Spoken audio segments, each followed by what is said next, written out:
Roman Empire first came into contact with the Goths during the 3rd century AD, when the Goths settled to the north of the Danube.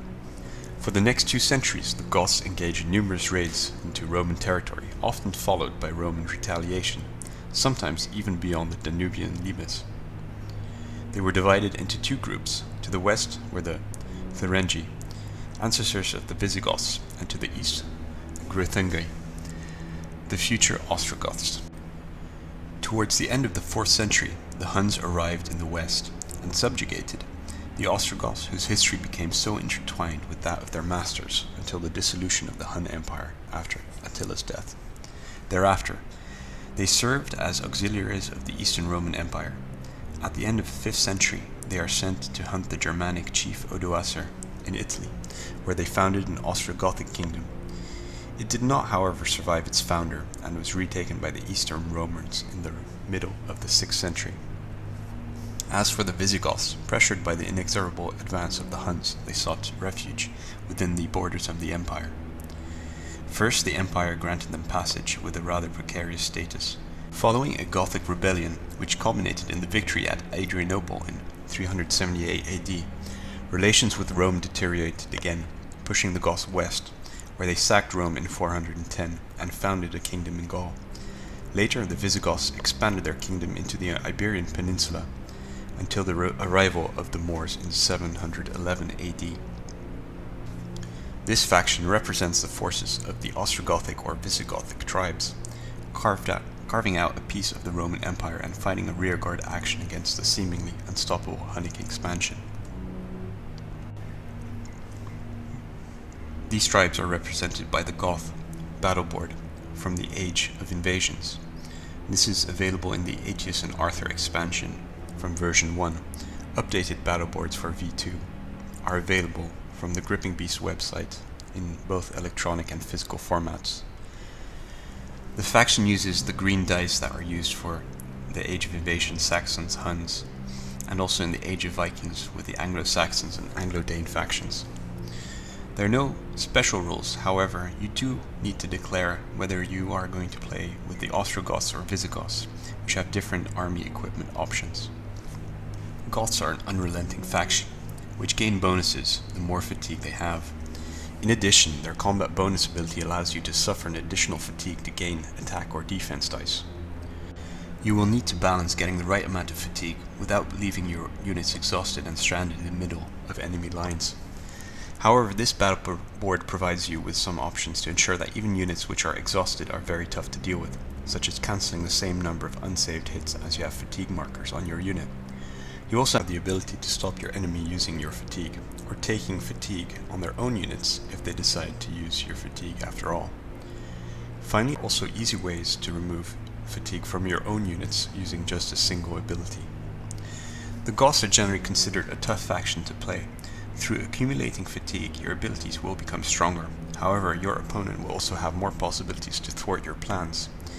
It is good to remember that unless you start a melee at the full fatigue threshold of 3, you are not considered exhausted. The warband composition depends on whether or not you are taking Ostrogoths or Visigoths. Beginning with Ostrogoths, this faction focuses on mounted units, with your warlord, Hearthguard, being required to be mounted. You can choose whether your warriors fight on foot or are mounted. Levies must take bows. The Ostrogoth playstyle favors speed over survivability, however, you will suffer against shooting factions, and through the lack of being able to close the ranks. Visigoths are more flexible and can choose whether their warlord is mounted or not. If you choose to go down the mounted warlord route, your Hearthguard can also be mounted if you choose. Your warriors must fight on foot and your levies can only take bows. The Visigothic playstyle is slower but more durable. For example, using the Gratia ability and closing ranks will allow you to save on a 3+. However, you'll be a mostly foot-slogging army. The Goths can choose from 2 legendary units, Alaric and Theodoric. Alaric can only be chosen by Visigoths and allows for multiple free activations. Also, the enemy cannot gain benefit of cover through special rules or terrain. Theodoric can also only be chosen by the Visigoths. Theodoric generates extra attack and defense dice based on the fatigue he has. He also continues to generate Saga dice after he dies. His We Obey range is also increased to L. If you want to make a fully plastic Goth warband, Gripping Beast has Goth nobles mounted and also just Dark Age cavalry plastics. You can supplement this with the plastic Dark Age archers as well. If you want to go for metal models, Gripping Beast has a extensive range of metal models for this faction, as does Footsore. All of the pictures shown in this video show the Footsore range. The Gothic battleboard can be used during the Age of Vikings to represent Lombards in northern Italy.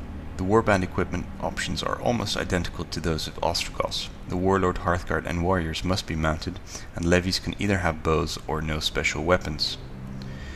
The green dice can be used for many boards in Age of Invasions or Age of Vikings. And since the Goths have a less recognizable aesthetic as, for example, the Romans, many models will blend in well with Dark Age factions. The models are also suitable to use with the Saxon board in Age of Vikings as Germanic peoples, as many of the options they have are also mounted. The models can also be used as Carolingians or even pagan peoples in Age of Crusades if you're not too worried about historical accuracy. To finish, the Goths are a very challenging faction to play. However, they have a unique playstyle. If you're up for the challenge, definitely consider picking up the Goth warband. Finally, I would like to thank Monty and Stephen for giving me some excellent information to put into this episode. All pictures shown are from Monty's Goths. You can look at more pictures of them if you go to twincitiesfieldofglory.blogspot.com.